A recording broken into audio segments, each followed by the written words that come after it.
শুভ নববর্ষ। প্রিয় ছাত্রছাত্রীরা, যারা একাদশ শ্রেণীর পরীক্ষায় উত্তীর্ণ হয়ে সদ্য দ্বাদশ শ্রেণীতে ভর্তি হবে তাদের উদ্দেশ্যে বলছি, তোমরা জানো বিশ্ব তথা ভারতবর্ষ এক বিপর্যয়ের সম্মুখীন। করোনা ভাইরাস সংক্রান্ত রোগে আমরা আক্রান্ত। এমত অবস্থায় সারা দেশে লকডাউন চলছে। আমাদের পশ্চিমবঙ্গের সমস্ত বিদ্যালয় বন্ধ। বিদ্যালয়গুলোতে 10ই জুন থেকে পুনরায় ক্লাস চালু হবে। লকডাউন পরিস্থিতিতে তোমরা সুস্থ থাকো, ভালো থাকো, সামাজিক দূরত্ব বজায় রাখো, ঘরে থাকো, এই আহ্বান রাখছি। কিন্তু এই লকডাউন চললেও পড়াশোনায় তো আর লকডাউন করা যাবে না। সেদিকে লক্ষ্য রেখে আমি দ্বাদশ শ্রেণীর পদার্থবিদ্যা বিষয়ে তোমরা কিভাবে পড়াশোনা শুরু করবে আমি কিছু বক্তব্য রাখছি। তোমরা জানো একাদশ শ্রেণীর মতোই দ্বাদশ শ্রেণীতেও 100 নম্বরের পরীক্ষায় তাতে 70 নম্বর থাকে থিওরিটিক্যাল আর 30 ফর প্র্যাকটিক্যাল। এই 70 নম্বর যে থিওরিটিক্যাল পরীক্ষা থাকে তার একটা নির্দিষ্ট সিলেবাস রয়েছে। সেই টোটাল যে সিলেবাস, সেই সিলেবাসকে তোমরা জানো যে 10টা ইউনিটে ভাগ করা হয়েছে। সেই 10টা ইউনিট আমি বোর্ডে দেখিয়েছি, তোমরা একটু বোর্ডের দিকে তাকালে সেটা বুঝতে পারবে। তুমি দেখো এই যে 10টা ইউনিট যে রয়েছে, প্রথম হচ্ছে ইলেকট্রোস্ট্যাটিক্স, এর থেকে টোটাল 8 নম্বরের কোশ্চেন আসে। তারপর রয়েছে কারেন্ট ইলেকট্রিসিটি, এর থেকেও 8, magnetic effect of current and magnetism 8, electromagnetic induction and AC 8, electromagnetic wave 3, optics 14, dual nature of radiation and matter 4, atom and nucleus 6, electromagnetic devices 8, communication system 3। এই ব্র্যাকেটে যেগুলো দিয়েছি সেগুলো এই ইউনিটগুলো থেকে কত নম্বরের কোশ্চেন থাকে সেটা দেখানো হয়েছে। এভাবে টোটাল 70 মার্কস এখানে দেখানো হলো। এই যে ইউনিটগুলো রয়েছে 10টা ইউনিট, 10টা ইউনিটের মধ্যে কিন্তু আবার বিভিন্ন কতগুলো করে চ্যাপ্টার রয়েছে। যেমন তুমি যদি দেখো ইলেকট্রোস্ট্যাটিক্স, এই ইলেকট্রোস্ট্যাটিক্সে দেখবে তোমার 3টে চ্যাপ্টার রয়েছে। প্রাথমিক ঘটনাবলী, স্থির তড়িৎ সংক্রান্ত, তড়িৎ ক্ষেত্র, তড়িৎ বিভব, আর হচ্ছে ধারক ধারকত্ব। এরকম প্রত্যেকটা ইউনিটেই তুমি দেখবে ভাগ রয়েছে। এটা হচ্ছে তোমাদের সিলেবাসটা সম্পর্কে আমি বললাম। এবং তোমাদের যে কোশ্চেন প্যাটার্ন সেটা মোটামুটি 11-এর মতোই। সেখানে তোমরা জানো 70 মার্কসের যে পরীক্ষা, দুটো পার্ট থাকে, পার্ট এ এবং পার্ট বি। পার্ট বিতে থাকে এমসিকিউ এবং এসএকিউ। এমসিকিউ তোমার 14টা এমসিকিউ থাকে, কিন্তু এই ইউনিটগুলো থেকে 14টা এমসিকিউ, প্রত্যেকের মার্কস 1, 14 নম্বরের কোশ্চেন থাকে এমসিকিউ থেকে। কোন চ্যাপ্টার থেকে কটা এমসিকিউ থাকবে, কত নাম্বার, সেটা কিন্তু এখানে দিয়ে দেওয়া হয়েছে। দ্যাট ইজ 14 নম্বর এমসিকিউ থাকে। এই পার্ট বিতেই তোমার very short answer type question থাকে হচ্ছে 4টে কোশ্চেন, 1, 2, 3, 4, 4 নাম্বার। এরকম করে তোমার 18 নম্বর থাকে হচ্ছে গিয়ে তোমার পার্ট বিতে MCQ are very short answer type question মিলে। এছাড়া দেখবে শর্ট অ্যান্সার টাইপ কোশ্চেন থাকে 2 মার্কসের, 5টা কোশ্চেন থাকে 10 নম্বরের। আবার শর্ট অ্যান্সার টাইপ কোশ্চেন থাকে 9টা 3 নম্বরের, প্রত্যেকের মার্কস 3, 27 নম্বর।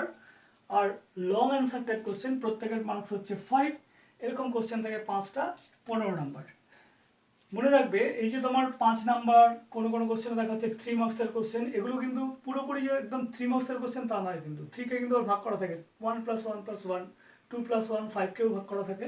তাহলে তোমরা এই বোর্ড থেকে যে নাম্বার বিভাজন এবং কোন চ্যাপ্টার থেকে কীরকম কোশ্চেন আসতে পারে, কত নম্বরের কোশ্চেন আসতে পারে, সেটা তোমরা অলরেডি দেখে নিলে।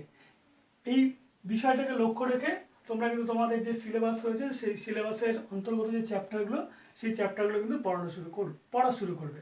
তা কীভাবে পড়া শুরু করবে, তাই সিলেবাসের দিকে একটু নজর দিয়ে নিলে আগে। আর তোমাদের যে প্র্যাকটিক্যাল, সেই প্র্যাকটিক্যালের জন্য তোমাদের কত মার্কস রয়েছে আগেই বলেছি, 30 মার্কস। প্র্যাকটিক্যালের দুটো সেকশন আছে, সেকশন এ এবং সেকশন বি, দুটোরই প্র্যাকটিক্যাল করতে হয়। সেটা যখন স্কুল খুলবে নিশ্চয়ই তোমরা করতে পারবে। যাই হোক, এখন তোমাদের এই যে ইউনিটগুলো রয়েছে, ইউনিটের মধ্যে ইলেকট্রোস্ট্যাটিক্স এই যে ইউনিটটা, সেই ইউনিটটা সম্পর্কে আমি তোমাদের কিছু বলবো। সেই ইলেকট্রোস্ট্যাটিক ইউনিটটা আমি তোমাদের শুরু করব। এখানে মনে রাখো টোটাল মার্কস হচ্ছে 8। এর থেকে এমসিকিউ আসবে দুটো, 2 মার্কসের। শর্ট অ্যান্সার টাইপ কোশ্চেন কোনো থাকে না, very short answer type question কিছু থাকে না। তারপরে যে শর্ট অ্যান্সার কোশ্চেন 3 মার্কসের দুটো থাকে আর লং অ্যান্সার নেচারালি থাকে না, এইভাবে মোটামুটি ভাগ করা আছে। তাহলে এখন শুরু করবো হচ্ছে ইলেকট্রোস্ট্যাটিক্স, এই চ্যাপ্টারটা সম্পর্কে টোটাল মার্কস হচ্ছে 8। ইলেকট্রোস্ট্যাটিক্সের প্রথম চ্যাপ্টার হলো স্থির তড়িৎ সংক্রান্ত প্রাথমিক ঘটনাবলী। এই স্থির তড়িৎ সংক্রান্ত প্রাথমিক ঘটনাবলী চ্যাপ্টারটি জানতে গেলে প্রথমেই জানা উচিত যে তড়িৎ আধান ইলেকট্রিক চার্জ কাকে বলে। সেই ইলেকট্রিক চার্জের আমরা সংজ্ঞা এখন দেব। তোমরা জানো কোনো অ্যাটমে 3টা এলিমেন্টারি পার্টিকেল থাকে, ইলেকট্রন, প্রোটন, নিউট্রন। এর মধ্যে দেখা যায় ইলেকট্রন ইলেকট্রন পরস্পরকে বিকর্ষণ করে, প্রোটন প্রোটন পরস্পরকে বিকর্ষণ করে, ইলেকট্রন প্রোটন পরস্পরকে আকর্ষণ করে। এই ইলেকট্রন প্রোটনের মধ্যে যে পারস্পরিক আকর্ষণ বা বিকর্ষণ বল, সেটাকে আমরা কি বলি? তড়িৎ বল। এছাড়াও দেখা যাবে ধরো কোনো একটা বস্তু চৌম্বক ক্ষেত্রে গতিশীল হচ্ছে, গতিশীল হলেও কিন্তু সে একটা বল অনুভব করে, সেটা চৌম্বক ক্ষেত্রের জন্য, এটাকে আমরা বলি চৌম্বকীয় বল। এই তড়িৎ বল আর চৌম্বক বলকে একসাথে আমরা কি বলছি? তড়িৎ চুম্বকীয় বল। এখন এই যে তড়িৎ চুম্বকীয় বল, তার মূল কারণ হচ্ছে আধান। যে ধর্মের জন্য এই তড়িৎ চুম্বকীয় বল কাজ করে তাকে আমরা কি বলি? তড়িৎ আধান। দ্যাট ইজ তড়িৎ আধানই হলো তড়িৎ চুম্বকীয় বলের জন্য দায়ী। যেহেতু তড়িৎ আধান একটা পরিমাপযোগ্য রাশি, তাহলে এই তড়িৎ আধানের কি থাকবে? একক থাকবে। এসআই পদ্ধতিতে তড়িৎ চুম্বকীয় আধানের বা আধানের একক হলো কুলম, একে আমরা সি দিয়ে লিখি। সিজিএস পদ্ধতিতে আধানের একক হলো স্ট্যাট কুলম বা ইএসইউ আধান। এই যে দুটো একক কুলম বা স্ট্যাট কুলম, এদের পারস্পরিক সম্পর্কটা অবশ্যই জেনে নেওয়া উচিত। সম্পর্কটা হচ্ছে 1 coulomb equal to 3 × 10⁹ stat coulomb. এই যে তড়িৎ আধান দু ধরনের হয়, একটা হচ্ছে পজিটিভ তড়িৎগ্রস্ত, নেগেটিভ তড়িৎগ্রস্ত। দেখা গেছে যে ইলেকট্রনের যে আধান সেটা নেগেটিভ তড়িৎগ্রস্ত, নেগেটিভ আধানগ্রস্ত ইলেকট্রন।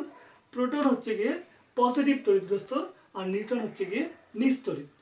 এই যে ইলেকট্রন যে নেগেটিভ তড়িৎগ্রস্ত, সেই ইলেকট্রনের তড়িৎাধানের পরিমাণ কত? তার তড়িৎাধানের পরিমাণ হচ্ছে -1.6 × 10⁻⁹ কুলম। প্রোটনের হচ্ছে +1.6 × 10⁻⁹ কুলম, আর নিউট্রনের হচ্ছে গিয়ে 0। কোনো বস্তু যদি নেগেটিভ তড়িৎগ্রস্ত হয়, তার মানে তার মধ্যে ইলেকট্রনের পরিমাণ কি আছে? বেশি আছে। আর কোনো বস্তু যদি ধনাত্মক তড়িৎগ্রস্ত হয়, তবে তার মধ্যে কি থাকবে? ইলেকট্রনের পরিমাণ কম থাকবে। এইভাবে আমরা নেগেটিভ আর পজিটিভ তড়িৎগ্রস্ত বস্তুকে বুঝতে পারি।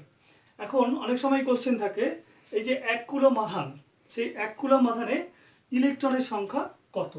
1 কুলম আধানে ইলেকট্রনের সংখ্যা আমরা নিশ্চয়ই বলে দিতে পারবো। আমরা দেখতে পেলাম যে 1.6 × 10⁻⁹ কুলম মানে একটি ইলেকট্রন। তাহলে 1 কুলম কতগুলো ইলেকট্রন হবে? তাহলে 1 কুলমকে যদি আমরা 1.6 × 10⁻⁹ কুলম দিয়ে ভাগ করে দিই, তাহলেই 1 কুলম আধান ইলেকট্রনের সংখ্যা পেয়ে যাব। তার ভ্যালু কত আসছে? 6.25 × 10⁸ ইলেকট্রন। এছাড়াও মনে রাখা দরকার, অনেক সময় প্রশ্ন থাকে যে ইলেকট্রন আর প্রোটন এদের মধ্যে আধানের পার্থক্য কত? অনেক সময় অনেকে ফট করে লিখে দিতে পারে এদের মধ্যে আধানের পার্থক্য কত? 0।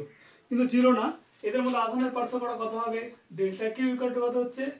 1.6 × 10⁻⁹ মাইনাস -1.6 × 10⁻⁹ এত কুলম ইকুয়াল টু 2 × 1.6 × 10⁻⁹ কুলম। এইভাবে ইলেকট্রন আর প্রোটনের মধ্যে আমরা আধানের পার্থক্য হিসাব করতে পারি। এরপরে তোমাদের যেটা জানা উচিত সেটা হলো what is quantisation of charge. চার্জের কোয়ান্টাইজেশন বলতে কি বোঝো? চার্জের কোয়ান্টাইজেশন বলতে বোঝায় যে আহিত কোনো বস্তুর আধানের পরিমাণ, ইলেকট্রনের যে আধান সেটাকে ই লিখেছি, এর কোনো সময় অখণ্ড গুণিতক হতে পারে না। দ্যাট ইজ আহিত কোনো বস্তুতে আধানের পরিমাণ ইলেকট্রনের আধানের পূর্ণ গুণিতক, ইন্টিগ্রাল মাল্টিপল। ওকে, এটাকে বলছে কোয়ান্টাইজেশন অফ চার্জ। এর থেকে কি বোঝা যায় যে কোনো আহিত বস্তুর ধরো চার্জ তোমাকে বলা হলো কিউ ড্যাশ 2/3 অফ 1 একটি ইলেকট্রনের চার্জ। তাহলে দেখা যাচ্ছে এটা কিন্তু কোনো সময় সম্ভব না, কারণ এটা ইলেকট্রনের চার্জের কী হচ্ছে?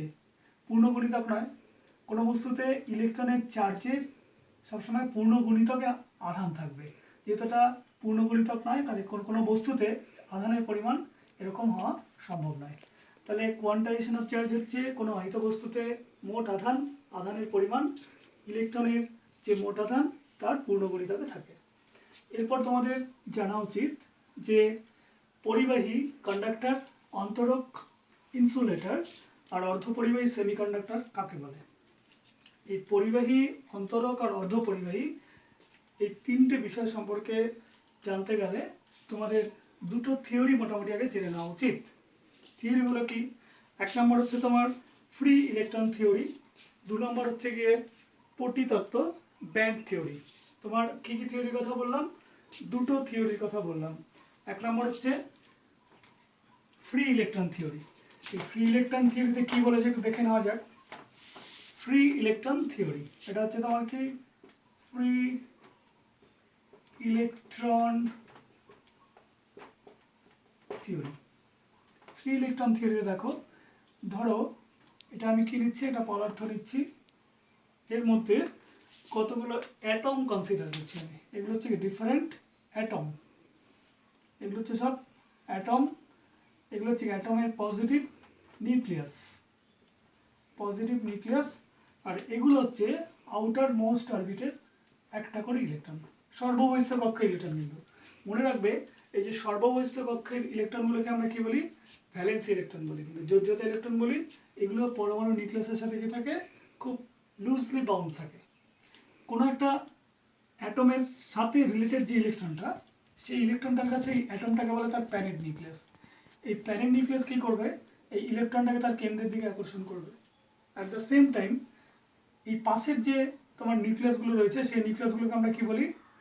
নেইবারিং নিউক্লিয়াস, প্রতিবেশী নিউক্লিয়াস। সেই নেইবারিং নিউক্লিয়াসগুলো কী করবে? একে তার কেন্দ্রের দিকে আকর্ষণ করবে। যদি দেখা যায় যে নেইবারিং নিউক্লিয়াসগুলোর আকর্ষণ বলের লব্ধি আর প্যারেন্ট নিউক্লিয়াসের যে আকর্ষণ বল, সেই আকর্ষণ বলের চেয়ে নেইবারিং নিউক্লিয়াসগুলোর আকর্ষণ বলের লব্ধিটা বেশি, তখন ইলেকট্রনটা কিন্তু কক্ষে থাকতে পারে না, কক্ষ থেকে বেরিয়ে আসবে। এখানকার ইলেকট্রন কক্ষ থেকে বেরিয়ে আসবে। এই যে ইলেকট্রনগুলো কক্ষ থেকে বেরিয়ে আসছে, বেরিয়ে এসে পদার্থের মধ্যে ইতস্ততভাবে ঘোরাঘুরি করতে থাকবে। এই ইলেকট্রনগুলোকে আমরা কি বলি? Free electron. তাহলে ফ্রি ইলেকট্রন কি? বেরিয়ে হচ্ছে কোনো পরমাণুর সর্ববহিঃস্থ কক্ষের ইলেকট্রন। সেই ইলেকট্রনগুলো কিন্তু কক্ষ থেকে বেরিয়ে গিয়ে একটা পরমাণু থেকে আরেকটা পরমাণুর মধ্যে স্থানান্তরিত হয়। এই পরমাণুগুলো পদার্থের মধ্যে ইতস্ততভাবে ঘুরে বেড়ায়। এগুলোকে আমরা কি বলছি? ফ্রি ইলেকট্রন বলি। এই ফ্রি ইলেকট্রনের সাপেক্ষে আমরা কিন্তু কন্ডাক্টর, ইনসুলেটর, সেমিকন্ডাক্টরকে ডিফাইন করতে পারি। যাদের মধ্যে প্রচুর পরিমাণে ফ্রি ইলেকট্রন থাকে তাদেরকে আমরা কি বলি? কন্ডাক্টর। ফ্রি ইলেকট্রন থাকলে তারা কী হবে? কন্ডাক্টর। এই কন্ডাক্টর কিন্তু সব কন্ডাক্টরের ক্ষেত্রে দেখবে ফ্রি ইলেকট্রন কিন্তু থাকবেই। তাহলে কন্ডাক্টর হলে কী থাকবে? তার মধ্যে ধরো একটা কন্ডাক্টর আমি নিচ্ছি, এই কন্ডাক্টরের মধ্যে কী থাকে? তোমরা দেখবে অসংখ্য ফ্রি ইলেকট্রন থাকে। ফ্রি ইলেকট্রনগুলো কিন্তু সব কি এরকম র্যান্ডাম মুভমেন্টে থাকবে, কিন্তু একটা ইলেকট্রন, একটা ইলেকট্রন, এই ইলেকট্রনগুলো র্যান্ডাম মুভমেন্ট থাকে। এগুলো সব কি ফ্রি ইলেকট্রনের ছবি। কিন্তু দেখবে ইনসুলেটর, এটা কাদের ক্ষেত্রে হচ্ছে? কন্ডাক্টর। তুমি দেখবে যে ইনসুলেটরের ক্ষেত্রে কিন্তু কোনো ফ্রি ইলেকট্রন থাকে না। আর সেমিকন্ডাক্টর, যাদের এক্সাম্পল জার্মেনিয়াম, সিলিকন, এগুলো, এদের ক্ষেত্রে ফ্রি ইলেকট্রন আন্ডার সাম কন্ডিশন পাওয়া যেতে পারে। কী করে পাওয়া যেতে পারে? তুমি টেম্পারেচার বাড়ালে পাওয়া যেতে পারে, বা বিভব প্রয়োগ করলে পাওয়া যেতে পারে। তাহলে তুমি with respect to free electron পরিবাহী, কন্ডাক্টর, ইনসুলেটর এবং সেমিকন্ডাক্টরকে ডিফাইন করতে পারো। পরিবাহী কাদের বলবে? যাদের মধ্যে ফ্রি ইলেকট্রন থাকে। ফ্রি ইলেকট্রন থাকে বলে এটা তড়িৎ পরিবহন করতে পারে। দ্যাট ইজ কন্ডাক্টর কি তড়িৎ পরিবহন করে। অন্তরক কাদের বলবে? ইনসুলেটর। ইনসুলেটরের মধ্যে কোনো ফ্রি ইলেকট্রন থাকে না, ফলে তারা তড়িৎ পরিবহন করে না। কিন্তু সেমিকন্ডাক্টরের মধ্যে ফ্রি ইলেকট্রন থাকে না, কিন্তু আন্ডার সাম কন্ডিশন ফ্রি ইলেকট্রন আসতে পারে, তখন তারা কিন্তু তড়িৎ পরিবহন করে। তাহলে ফ্রি ইলেকট্রনের সাপেক্ষে এই তিনটা তোমাকে অবশ্যই মনে রাখতে হবে। এরপরে যে থিওরিটাতে আমি আসবো সেটা হচ্ছে ব্যান্ড থিওরি বা পটিতত্ত্ব। এই পটিতত্ত্বে দুটো ব্যান্ডের কনসেপ্ট নেওয়া হয়েছে। একটাকে বলছে conduction band, another is valency band. Conduction band মানে পরিবহন পটি, আর ভ্যালেন্সি ব্যান্ড হচ্ছে যোজ্যতা পটি। এই পরিবহন পটি আর যোজ্যতা পটি এরা কি? আমরা জানি ভ্যালেন্সি ইলেকট্রন হচ্ছে কোনো পরমাণুর সর্ববহিঃস্থ কক্ষের ইলেকট্রন। এদের এনার্জি যে রেঞ্জের মধ্যে থাকে সেই এনার্জি রেঞ্জটাকে আমরা বলি ভ্যালেন্সি ব্যান্ড। অর্থাৎ ধরি ভ্যালেন্সি ইলেকট্রনগুলোর এনার্জি E1 থেকে E2 মধ্যে রয়েছে, তাহলে এই যে এনার্জি রেঞ্জ সেটাকে আমরা কি বলছি, ভ্যালেন্সি ব্যান্ড। আবার কন্ডাকশন ইলেকট্রনগুলো হচ্ছে ফ্রি ইলেকট্রন, এই ফ্রি ইলেকট্রনগুলোর এনার্জি যে রেঞ্জের মধ্যে থাকে সেই রেঞ্জটাকে আমরা বলি কন্ডাকশন ব্যান্ড। এখানে E3 থেকে E4 এটা হচ্ছে কন্ডাকশন ব্যান্ড। এই কন্ডাকশন ব্যান্ড আর ভ্যালেন্সি ব্যান্ড এদের মধ্যে দেখা যাচ্ছে একটা রিজিয়ন আছে, রিজিয়নটাকে আমরা বলি ফরবিডেন রিজিয়ন, নিষিদ্ধ অঞ্চল। এটাকে এনার্জি গ্যাপও বলি, সেটাকে আমরা কী দিয়ে লিখেছি, ইজি দিয়ে। তাহলে ব্যান্ড তত্ত্বে দুটো ব্যান্ডের কনসেপ্ট, একটা হচ্ছে valency band, another is conduction band. এই ভ্যালেন্সি ব্যান্ড এই কন্ডাকশন ব্যান্ডের অবস্থানের উপর ডিপেন্ড করে আমরা কন্ডাক্টর, ইনসুলেটর এবং সেমিকন্ডাক্টরকে ডিফাইন করতে পারি। ইন কেস অফ কন্ডাক্টর, এই যে ভ্যালেন্সি ব্যান্ড আর কন্ডাকশন ব্যান্ড এদের মধ্যে কি থাকে, একটা ওভারল্যাপিং থাকে। ওভারল্যাপিং থাকে তার ফলে কি হচ্ছে, এখানে এনার্জি গ্যাপ শূন্য। ওভারল্যাপিং থাকার ফলে ভ্যালেন্সি ব্যান্ডের যে ইলেকট্রনগুলো আছে সেই ইলেকট্রন ইজিলি কন্ডাকশন ইলেকট্রনে কনভার্টেড হয়ে যেতে পারে, ফলে এরা পরিবাহী হয়। কিন্তু ইন কেস অফ ইনসুলেটরের ক্ষেত্রে দেখা যাবে এই যে কন্ডাকশন ব্যান্ড আর আরেকটা যে ভ্যালেন্সি ব্যান্ড রয়েছে, এই ভ্যালেন্সি ব্যান্ড আর কন্ডাকশন ব্যান্ড এদের মধ্যে কী আছে, অনেক বেশি এনার্জি গ্যাপ থাকে, গ্রেটার দেন 3 ইলেকট্রন ভোল্ট। এর ফলে কি হয়, ভ্যালেন্সি ব্যান্ডের ইলেকট্রনগুলো এই এনার্জি গ্যাপের সমপরিমাণ এনার্জি নিয়ে কন্ডাকশন ইলেকট্রনে কনভার্টেড হতে পারে না বলে তড়িৎ পরিবহন করে না। আর ইনসুলেটর হলো এরপর রয়েছে সেমিকন্ডাক্টর। সেমিকন্ডাক্টরের ক্ষেত্রে দেখা যাবে এই যে ভ্যালেন্সি ব্যান্ড আর কন্ডাকশন ব্যান্ড এদের মধ্যে কিন্তু এনার্জি গ্যাপ আছে, কিন্তু সেই এনার্জি গ্যাপটা কম। এটা হচ্ছে ভ্যালেন্সি ব্যান্ড, এটা হচ্ছে কি কন্ডাকশন ব্যান্ড। এদের মধ্যে যে এনার্জি গ্যাপ ইজি সেটা হচ্ছে লেস দেন 3 ইলেকট্রন ভোল্ট। যেহেতু এনার্জি গ্যাপটা কম, আন্ডার সাম কন্ডিশন টেম্পারেচার বা বিভব প্রভেদ প্রয়োগ করলে এই ভ্যালেন্সি ব্যান্ডের ইলেকট্রনগুলো কী হয়, এই এনার্জি গ্যাপের সমপরিমাণ এনার্জি গেইন করে কন্ডাকশন ইলেকট্রনে কনভার্ট হয়ে যায়, তখন তারা তড়িৎ পরিবহন করতে পারে। তাহলে দেখা যাচ্ছে আমরা ব্যান্ড থিওরির রেসপেক্টেও কন্ডাক্টর, এটা হচ্ছে ইনসুলেটর, এটাকে আমরা কি বলছি, ইনসুলেটর, আর এটা হচ্ছে কি সেমি কন্ডাক্টর, এদেরকে ডিফাইন করতে পারি। হ্যাঁ, তাহলে কন্ডাক্টরের ক্ষেত্রে কী হয়েছে, ভ্যালেন্সি ব্যান্ড অ্যান্ড কন্ডাকশন ব্যান্ডের মধ্যে ওভারল্যাপিং আছে। ইনসুলেটরের ক্ষেত্রে কী আছে, ভ্যালেন্সি ব্যান্ড এবং কন্ডাকশন ব্যান্ডের মধ্যে যথেষ্ট পরিমাণ এনার্জি গ্যাপ আছে। আর সেমিকন্ডাক্টরের ক্ষেত্রে কী আছে, ভ্যালেন্সি ব্যান্ড এবং কন্ডাকশন ব্যান্ডের মধ্যে এনার্জি গ্যাপ আছে কিন্তু কম। এভাবে আমরা with respect to free electron theory and with respect to band theory, semiconductor, insulator আর কন্ডাক্টরকে ডিফাইন করতে পারলাম। তোমরা আজকে আমি এই ব্যান্ড থিওরি পর্যন্তই তোমরা ভালো করে পড়ে রাখবে।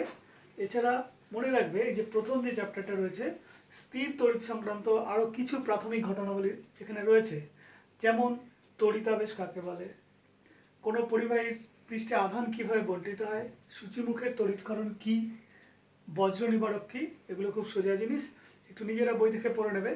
এর পরের দিন আমি তোমাদের শুরু করব কুলম্বের সূত্র থেকে, সেখান থেকে চলে যাব তড়িৎ ক্ষেত্র, তারপরে চলে যাব তড়িৎ বিভব। তাহলে আজকে এতটুকুই থাকুক, তোমরা ভালো থাকো, সুস্থ থাকো, ঘরে থাকো, আমরা এই বিপর্যয় থেকে নিশ্চয়ই রক্ষা পাবো এই আশা রাখছি।